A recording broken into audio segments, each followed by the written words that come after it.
दोस्तों नमस्कार, मैं अवधेश कुमार, अध्यांता सेवा ट्रस्ट का अध्यक्ष, मोटिवेशनल स्पीकर, कैरियर काउंसलर और लाइफ कोच।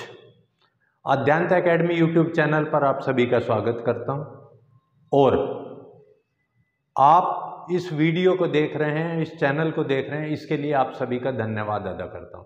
दोस्तों, आज हम बात करेंगे कहीं असफलता में एक ऐसा कारण तो नहीं छिपा हुआ जिस पर आज तक आपका ध्यान ही न गया हो। कहीं आपकी असफलता के पीछे भावनात्मक दर्द तो नहीं। यस दोस्तों, इमोशनल पेन की बात कर रहा हूं, क्योंकि इंसान के जीवन में कई बार ऐसी चुनौतियां आती हैं, ऐसे इमोशंस आते हैं कि जिनसे बाहर निकलने में उसको कई बार कई हफ्ते, कई महीने और कई बार कई साल लग जाते हैं। और कुछ लोगों को तो इमोशनल पेन या उस कंडीशन से बाहर आने में आधे से ज़्यादा जीवन समाप्त हो जाता है। तो दोस्तों, इमोशंस पेन के कारण, लक्षण और बचाव, इन पर आज हम बात करेंगे। लेकिन उससे पहले मैं आपको याद दिलाना चाहता हूं कि अभी तक अगर आपने अपने इस प्रिय चैनल को सब्सक्राइब ना किया हो तो कृपया सब्सक्राइब कर लें, बेल आइकॉन जरूर प्रेस कर लें, ताकि इस चैनल पर जो इन्फॉर्मेटिव अच्छी वीडियो मैं आपके लिए अपलोड करता हूं वो आप बिना किसी देरी के देख सकें। तो दोस्तों, इमोशनल पेन बेसिकली ये एक ऐसा दर्द है जो बहुत ही घातक और चुनौतीपूर्ण दर्द है, और इससे बाहर आने के लिए दोस्तों लोगों को अलग अलग टाइम लगता है। कुछ लोग जल्दी इससे बाहर आ जाते हैं और कुछ लोग बहुत देर तक अपने भावनात्मक अटैचमेंट या इमोशनल पेन से बाहर नहीं आ पाते, जिसकी वजह से उनकी लाइफ, उनका जीवन, उनकी उन्नति या उनकी सफलता सब कुछ डिस्टर्ब हो जाता है।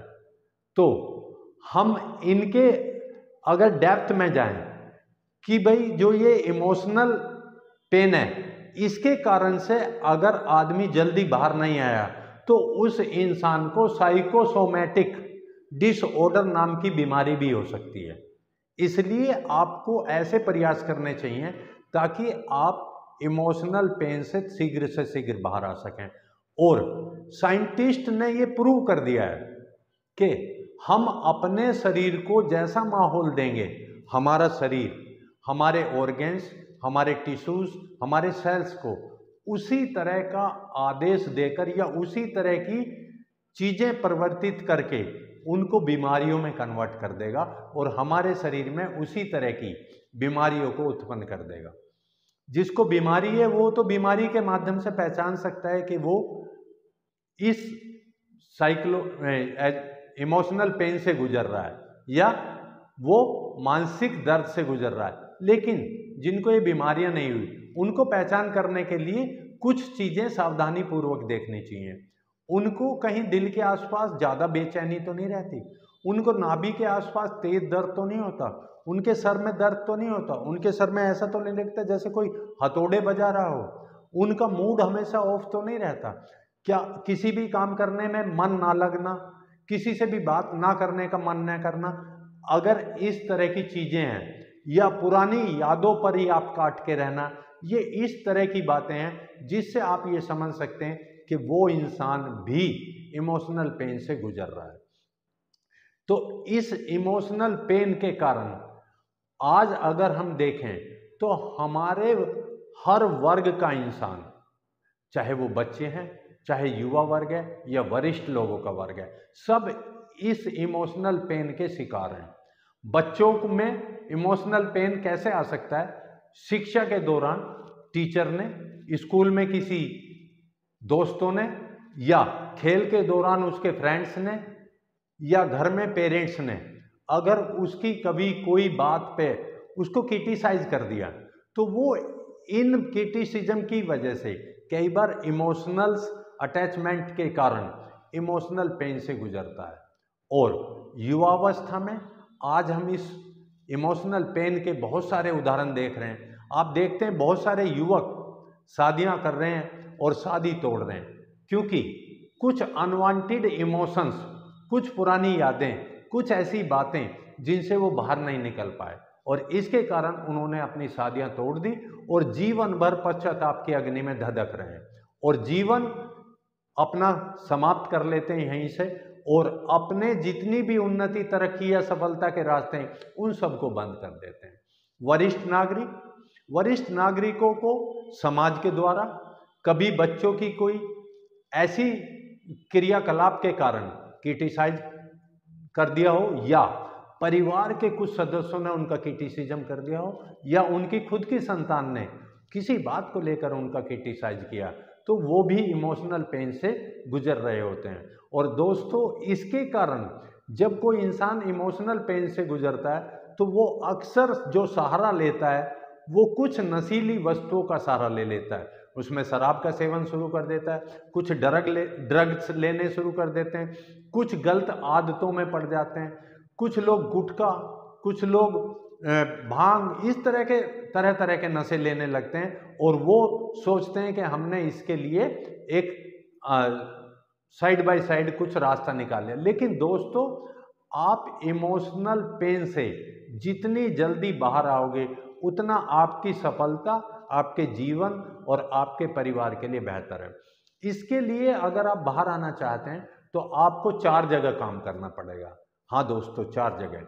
सबसे पहले बॉडी, फिर आपका माइंड, आपका हार्ट और आपकी सोल। जी हाँ दोस्तों, आपका शरीर, आपका दिल, आपकी आत्मा और आपका दिमाग, इन चारों पे आपको काम करना पड़ेगा। क्योंकि ऐसे देखने में तो लगता है कि इमोशंस सिर्फ हमारे माइंड में, लेकिन इमोशंस के इफेक्ट इन चारों जगह पे हैं और इन चारों जगह से आपको इमोशंस के जो पेन है उसको निकालना पड़ेगा। और उसके लिए सबसे पहले हम बॉडी की बात करें। बॉडी सबसे ज़्यादा इमोशनल पेन के कारण प्रभावित होती है। उसको कई सारी दिक्कतें हो सकती हैं, माइग्रेन हो सकता है, उसको बीपी हो सकता है, उसको शुगर हो सकता है और कई सारे साइड इफेक्ट बॉडी में जो आते हैं वो इमोशनल पेन के कारण आते हैं। और उसको फोबिया हो सकता है, उसको पैनिक अटैक आ सकते हैं। और बॉडी को आप इस पेन से बचाने के लिए क्या करना है, आपको हल्की एक्सरसाइज शुरू करनी चाहिए, आपको मॉर्निंग वॉक करना चाहिए, आपको योगा करना चाहिए। ऐसा करने से क्या फ़ायदा होगा, आपका मेटाबॉलिज्म रेट बढ़ेगा, आपका डाइजेशन इम्प्रूवमेंट हो जाएगा और मेटाबॉलिक रेट बढ़ने से आपके शरीर के अंदर जो एंजाइम और रसायन निकलेंगे उससे जो आपका माइंड का एक पैटर्न है वो चेंज होना शुरू हो जाएगा और आपकी बॉडी डिटॉक्सिफिकेशन कर देगी, यानी कि जो आपके मानसिक दर्द थे या आपके जो इमोशनल पेन थे उनको बाहर निकाल देगी और बॉडी वाइज आप हीलिंग करना प्रारंभ कर देंगे। दूसरी बात करते हैं माइंड की। माइंड पे आप किस तरह काम कर सकते हैं, आप क्रिएटिव चीज़ें कर सकते हैं, आप क्रिएशन करेंगे। जैसे जैसे आप क्रिएशन करेंगे, आप कुछ चीज़ों को क्रिएट करेंगे तो पुरानी यादों से आप बाहर आएंगे, आप नई यादों के साथ जुड़ जाएंगे और इससे आपका जो पैटर्न है, जो आपका इमोशंस पेन या जो आपके दर्द हैं वो आप भूलना शुरू कर देंगे और नई चीज़ों के साथ आपका अटैचमेंट शुरू हो जाएगा। और तीसरी चीज़ है आपका दिल। दिल सिर्फ और सिर्फ पैशन पे काम करता है। इसके लिए आपको कुछ नए सपने, ड्रीम या गोल तैयार करने पड़ेंगे ताकि आपका दिल इमोशनली उनके साथ अटैच हो जाए और जुनून के साथ उनको पूरा करने के लिए लग जाएगा। जब आपका दिल ऐसा करेगा तो आपके जो इमोशनल पेन है वो धीरे धीरे समाप्त हो जाएंगे और आपका दिल पुराने पैटर्न से निकल के नए पैटर्न पे काम करना शुरू कर देगा और आप इमोशनल पेन से बाहर आ जाओगे।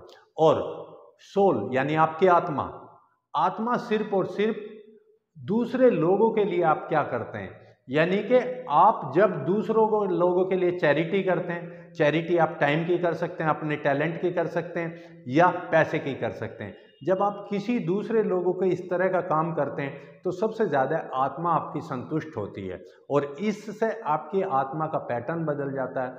और इस तरह अगर आप इन चारों चीज़ों पर काम करते हैं तो आप इस इमोशनल पेन से बाहर आ सकते हैं। और आपको सेल्फ इंप्रूवमेंट के द्वारा ही सेल्फ डेवलपमेंट क्रिएट करना पड़ेगा दोस्तों, ताकि आपके अनकॉन्शियस माइंड में जितने भी आपके इमोशंस या आपके पुराने यादें या अनवांटेड यादें पड़ी हैं वो उससे बाहर निकल जाएं और आप तेज़ी से इससे रिकवरी करें और अपनी सफलता, उन्नति और प्रोग्रेस के लिए काम करें। दोस्तों, वीडियो आपको कैसी लगी कमेंट्स करके ज़रूर बताइएगा। और हमने डिस्क्रिप्शन बॉक्स में आपके लिए बहुत सारी अच्छी अच्छी वीडियो के लिंक दिए हैं, कृपया उन्हें खोल के ज़रूर देखिएगा। और अभी तक अगर चैनल सब्सक्राइब ना किया हो तो सब्सक्राइब कर लीजिएगा, अपने दोस्तों को ज़रूर शेयर कीजिएगा। आपके स्वास्थ्य और बेहतर कल के लिए मैं शुभकामनाएं करता हूं। Thank you very much. जय हिंद, जय भारत, जय अध्यात्म।